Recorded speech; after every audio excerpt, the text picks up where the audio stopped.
Good morning, Rincon Mountain Presbyterian Church. My name is Kevin Daane, and I am the Director of Disability Ministry Coaching at Engaging Disability with the Gospel. We are a ministry that serves all of our PCA churches, helping them to disciple and enfold kids, teens, and adults with disabilities.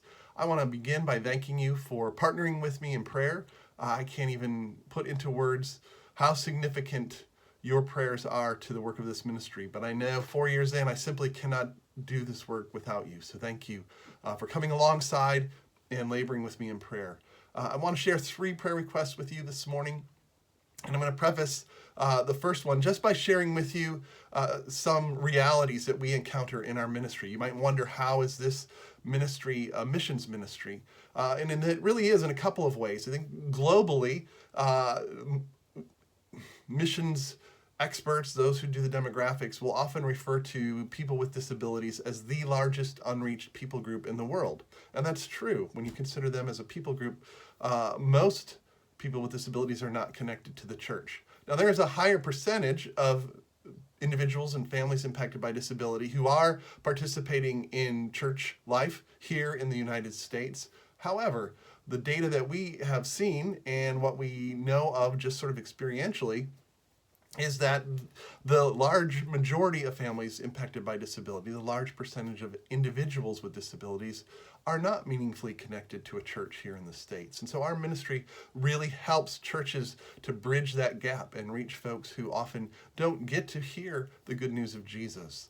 I have seen over the last year more and more of our PCA churches confronting the growing number of students impacted by disability, working with youth groups where half of the students have a diagnosed disability. Recently working with a church where half of the students in the K through 5th grade group have a diagnosed disability. And we're helping those churches think through how they can best support the students in the context of the church. So that leads me to the first prayer request. We are working on right now our program, a new initiative that we're rolling out called Room on Our Pew. And this is a cohort-based learning program designed to help churches better enfold students impacted by disability, particularly elementary age students, into corporate worship, right? So that they can participate in the means of grace, they can hear the word preached, they can see the elements of communion, and in time make a profession of faith and participate. What happens in reality is often our families that have young students impacted by disability tend not to be in corporate worship. One parent will be walking the halls with their son or daughter, or they will do tag team on Sundays where one parent will stay home one week, one will stay home the other. That just happens a lot. And so we're really excited about this new initiative because we know that it's going to help 25 churches a year for 4 years to be able to welcome those families and students into corporate worship. And then by extension, the things that they're learning will flow into Sunday school and children's church if they have those options. So please pray for the Room on Our Pew initiative. It's set to begin in January of next year. And right now we're working on hiring the team, developing the resources, opening up applications to the churches to sign up to participate. So please pray that it would all come together and that it would be useful by the Lord to bless his people. So that's the first prayer request. Number 2 is that not only are we launching the Room on Our Pew initiative, but we're also changing up how we do coaching. It's been very personalized and it's been great and wonderful, but it is limiting. It's limited by the number of coaches that we have.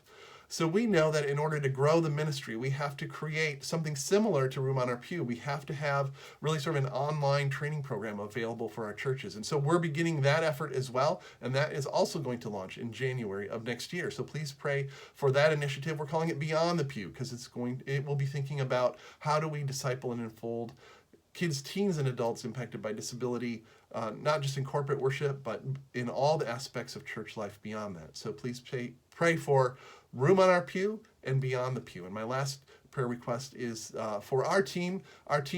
There's one time we're all remote, and once a year we get together in person, and that's at the PCA's General Assembly, which takes place in June. We will be there again this June as an exhibitor, and this will be really, like I said, the only time that we are all together in person. And please pray that the Lord would bless our time together. Two ways. One, that we would be a blessing to all the people and churches that we interact with, and that they would then, by extension, be a blessing to the families at their churches. But also pray that as a team, it's just going to be a great time of fellowship and building relationships and helping us to build that sense of teamwork that's so essential for the programs that are going forward. So thank you so much for partnering with us in prayer. Please continue to lift us up, and I look forward to the next time that I get to share with you. God bless. Bye.